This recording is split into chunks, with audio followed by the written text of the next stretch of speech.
le cœur ferré. Juin 1940, la France capitule et s'enfonce dans la nuit de l'occupation. Mais un général fait entendre sa voix. Avec lui, une poignée d'hommes et de femmes, partisans de la France libre, refusent de rendre les armes. Parmi eux, Dominique Cosseillot.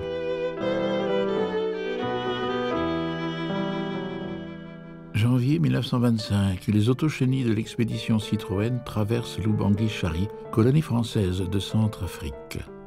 Dans la foule qui se presse pour découvrir la célèbre croisière noire, un enfant, Dominique Cosseillot, a 6 ans. Il rêve d'aventure.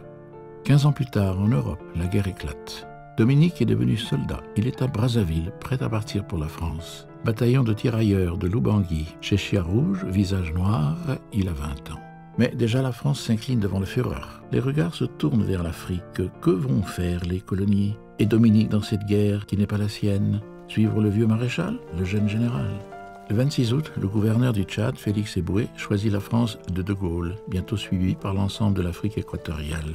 Seul le Gabon résiste. Le 2e classe Cosseillot part y affronter les troupes de Vichy. Campagne victorieuse mais féroce. Le 25 octobre, à Lambaréné, Dominique est blessé. Mais le 14 juillet 1941, il est debout pour recevoir des mains du général la Croix de la Libération. À ses côtés, Félix Éboué, Cosseillot passe première classe et repart à la guerre.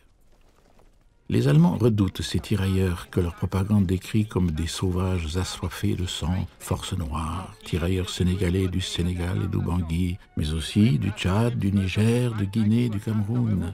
Indigènes, ils n'ont pas le droit de vote, mais le droit de se battre. Par dizaines de milliers, ils font front, par milliers, ils mourront. 1942, Dominique est vivant et descend un sergent allemand. Moyen-Congo, Soudan, puis Djibouti. 1943. Blessé à nouveau, fracture du crâne. Hôpital, puis cap sur Beyrouth, dernière étape.